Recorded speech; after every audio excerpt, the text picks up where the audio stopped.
Hi, my name is Zoe Renazile-Winter, and this is my research on racial stereotypes in youth media. So the question I aim to answer, sorry, this is really, Zoom is not working with me. There we go. The question I aim to answer is how does the presence of racial stereotypes in popular TV culture reflect the structure of society and negatively impact our youth? So what is youth media? In the context of my research, youth media is the creation and scheduling of television programs specifically aimed at children 3 to 14. So I was inspired to create this research because I was an avid fan of all of the different networks like Disney, Nickelodeon, and Cartoon Network. My mom would always comment about how each of these networks included racial stereotypes into their main characters. And when I rewatched them when I got older, I realized she was right, and I wanted to do something about it. So my research is divided into four crucial parts. We have first the psychological precedents of how television programming affects youth development. And then I contextualize where these racial stereotypes came from. So remember, stereotypes are a widely held but overgeneralized belief about a particular category of people. So once I understood that, I then want to understand how it was integrated and applied to these TV shows and understand how it's exacerbated within these networks. Once I had all of that, I then synthesize it to understand just how does this youth media reflect societal views and harm the youth. So the two main psychological impacts that I used and precedents I used was the Gerbner and Gross cultivation theory and the application of that theory in a 2011 study. So the Gerbner and Gross cultivation theory was part of a mass cultural indicators project in the 60s, which was examining the influence of television on the viewers. And the theory specifically holds that long-term exposure to media shapes how consumers of that media view the world and conduct themselves within it. Martins and Harrison then used that ideology to survey 400 students, both white and black, to see how media exposure can impact children's self-esteem based on what that media is depicting their gender and racial groups as. And it found there was a direct correlation between how racial and gender groups are reflected within youth media and the youth self-esteem. There was a trend of white boys gaining self-esteem because of the positive reflection of them in media, while white and black girls and black boys saw a decrease in self-esteem because of the negative reflection of them in media. So the first major stereotype that I looked at was the Asian stereotype, which really follows this idea of a model minority. People of Asian descent, according to the stereotype, are more likely to be considered academically or overall successful in comparison to other minority groups because they are more akin to the white race, especially in comparison to the delinquent and villainized Latinx and Black communities. This arose because of a 1966 New York Times article called The Success Story Japanese American Style by sociologist William Peterson. This article was written to show that although America was racist and prejudiced against minorities in the 60s, they supposedly weren't against people of Asian descent. This was to divert some of the negative attention America was getting created by the civil rights movement and to make America look more favorable. So this is to highlight what was sold to people versus the actual reality situation. I mean, realistically, 20 years before this, Japanese Americans were being interned in camps, and about 100 years before this, the Chinese Exclusion Act of 1882 was passed. So Asian discrimination was not only prevalent then, but is extremely prevalent now. An example of this in youth media is the character Tiffany Chen from Punk'd. It's a spin-off of the more popular kid show, Jessie, but Tiffany was an outcast dying to be accepted. She loved the STEM fields, but always wanted to appear cooler. She wanted to appear like her white friends, with clothes and different demeanor. But she was characterized as being overall annoying. She often nagged everyone about the danger of everything that they did and essentially sucked the fun out of every situation. But what differentiates her from just being an annoying character and a model minority is the integration of the tiger mom stereotype, which is typically a mother of Chinese descent who is highly controlling of their child's life, ensuring they fulfill the goals set before them, going to an Ivy League, becoming a doctor, etc. This reinforces the idea that in order to be accepted into society, in order to play the proper role, Asians need to be exceptionally smart in order to be successful. So with the very little representation that we see from Asian children in the media, they're being held at a very high intellectual standard and often ridiculed for meeting those exact standards. With children absorbing everything they see on television, it affects how Asian children view themselves, especially in the context of society. So the next one, cutting off my slides, there we go. The next one I really looked at was a Latinx stereotype, which I categorized into 3 different sections. I call it the 3 S's: slothful, sexual, and sassy. Due to the younger demographic, we're really not going to see the sexual stereotype in youth media, but the other 2 are very prevalent. All 3 of them arise due to the origins of the Mexican-American War.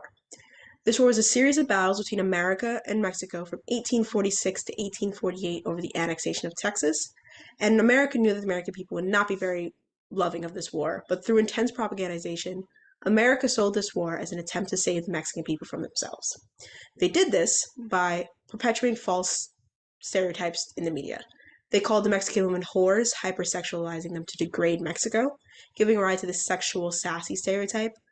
And additionally, the media was perpetuating that not only the Mexicans had a short fuse and were angry and aggressive and sassy, but they were also extremely lazy and that they needed America, giving rise to the slothful stereotype. So my example of this is Trish De La Rocha in the TV show Austin and Ally. Austin and Ally is a show focused on the relationship between two different white musicians, their rise to fame, and their friendships. Trish has both the feisty Latin attitude while often being depicted as lazy. Throughout the show, she had 307 jobs. There weren't even 307 episodes of the show, but every episode these jobs seemed to rotate, being minimum wage, very odd jobs, either because she quit or because she got fired for a horrible work ethic. She enumerated several times in the show that she hated the idea of working and often manipulated others in the show to do her work for her. And this is very contrastable to the hardworking white characters who saw the fruits of their labor with very successful music careers at the end of the show. This all works together to push the narrative that Latinos and Latinas are lazy, bossy, sassy, and aggressive. Society and media push the idea that they all work very low-skilled jobs with very little to add, while the white characters and white people are succeeding because they worked hard. Lazy Latinos are just leeching on. This shows the Latinx youth that their potential and expectations are limited, and they are destined to not do as well as the white community because they are essentially lazy. The next stereotype we're going to look at is the Black and African American stereotype. Now, African slavery and segregation gave a lot of fuel to the creation of the stereotype. Slavery specifically gave the rise to this inferiority versus superiority complex between the races. What we're going to see from this is the idea that Black people are essentially a crutch to the white community. The white community will always be superior, while the Black community will always be inferior. They live to serve the white community in a more modernized way. And segregation gave the rise to the development of an angry Black man and a sassy Black woman stereotype, where we see that the media villainized Black people for advocating for their rights, and it's been integrated into a stereotype. A great book that talks about the development of both of these and was a really great influence on my research was The Post-Traumatic Slave Syndrome by Joy DeGroy, which talks about the psychological impacts of slavery on the American society and the villainization of the Black community. So a great example of this is Ivy Wentes from Good Luck Charlie. Good Luck Charlie is a show that focuses on a large white family, predominantly the main character, Teddy. Teddy is described by Disney Channel as kind, intelligent, creative, responsible teenage girl who cares about her family and friends. Meanwhile, her only Black friend is described as loving fashion and always telling Teddy that she needs to go shopping. Ivy is Teddy's sounding board, confidant, and fighter. Seen in the picture right there, you see her pinning her ex-boyfriend up against a wall. But Ivy has no character development or discernible traits except for being Teddy's best friend. She does not have any storyline.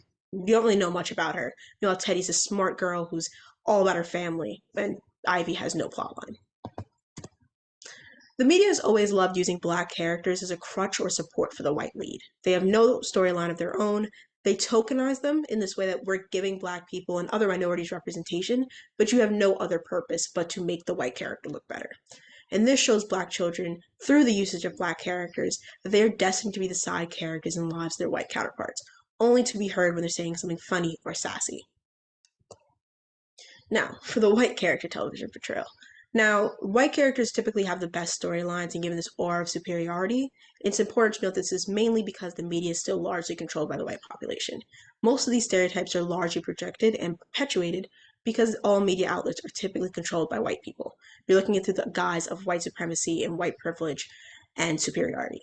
These advantages in the archetype typically include better schooling, better family dynamics, more money, better attitude and opportunities, often at the expense of minority characters. So the prime example of this is the it girl of the 2000s, Serena van der Woodsen. She exhibited that intelligence is not a priority if you were pretty, white, and rich. Every Ivy League school wanted her, but she never went to school. She always had the most insignificant problems and caused the most trouble for all the characters, but she always came out looking as though she was the savior. She set impossible expectations for the white youth, but repeatedly set them above the minority youth. The presence of white supremacist ideals within the media has been established to not only uplift the white audience, but put down the minority audience. So, to answer the question with all this cumulative research, yes, the presence of racial stereotype in popular TV culture reflects the structure of society and negatively impacts our youth. By including these stereotypes created by society in media created for younger viewers, it is detrimental to their development. How minorities are reflected in the media impacts their self esteem and their views of the world and their place in it. Yes, these characters are entertaining to watch, and from a personal experience, I know they're entertaining to watch. I love these shows. But the lasting impact on children's perceptions of themselves and how they fit into society is far more important. Television is conditioning minority youth, and essentially white youth, to act in accordance with the standards of a white dominated society. We are giving children roles to play, and we're telling them if they don't fit these roles and they're not doing their job, they will not be accepted in society, they will be outcast. And the reason we think this is acceptable as a society is because we've accepted these stereotypes as facts. But essentially, we are limiting the potential, mindset, and future of our minority youth. We should think about we should be thinking about what we expose our kids to and the future of our children. Thank you so much. And is there any questions?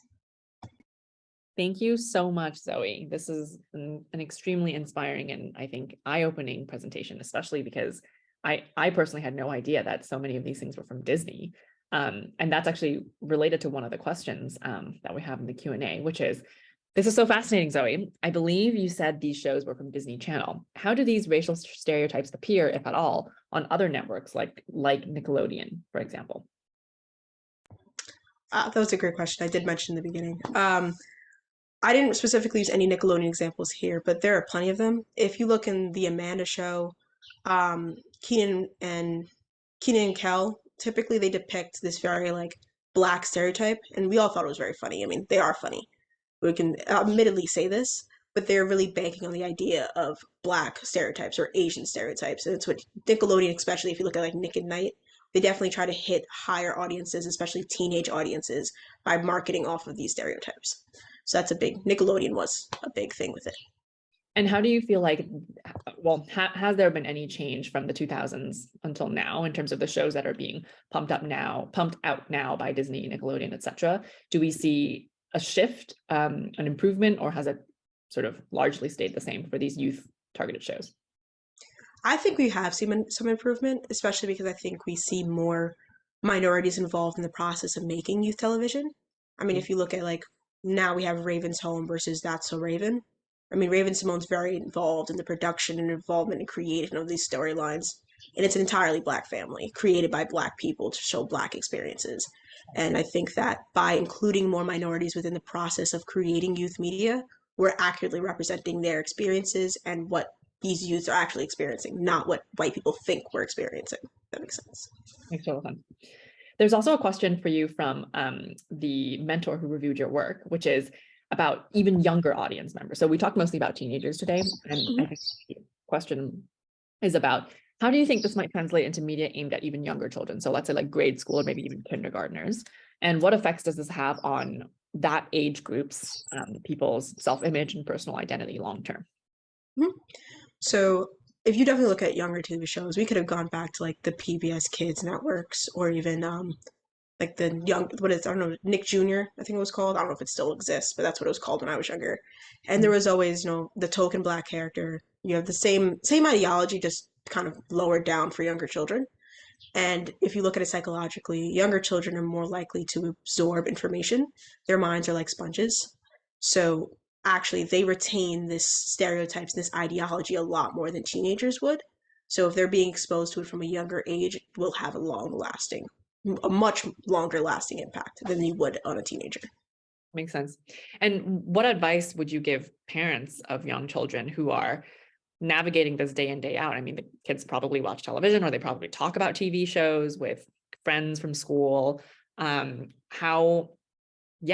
should parents be thinking about, or how should they be navigating helping their kids interpret these shows? Or should they just ban these shows altogether? Like, what are your thoughts? I think the realistic is not to be like, oh, you can't never watch these shows. I think, like I said, my mom always commented on how these shows were stereotypical, but she never told me I couldn't watch them. And I think if you tell your children you can't watch them, you're avoiding a really big learning experience. Not only are they entertaining, your kid's going to enjoy them. I think that's one of the bottom lines here. But if you're actively trying to avoid exposing them to things like this, showing them how the world might perceive you, I think you're doing a disservice to your child. I think my mom helped me a lot by showing me that this is inaccurate. Yes, you're enjoying it for the moment, but you need to know that this is not how you need to act. So I think it's a great learning experience. I also think the children are going to enjoy it. So I don't think it's rational or fair to like straight out ban it from your Absolutely. children. Well, if your mom's on the call, big shout out to you. Yes. This is Renazile-Winter. So thank you so much, Zoe. This was wonderful. And I Thank think you. really well into, a lot of the other presentations that we've heard today about childhood and adolescent sort of growth. So thank you so much.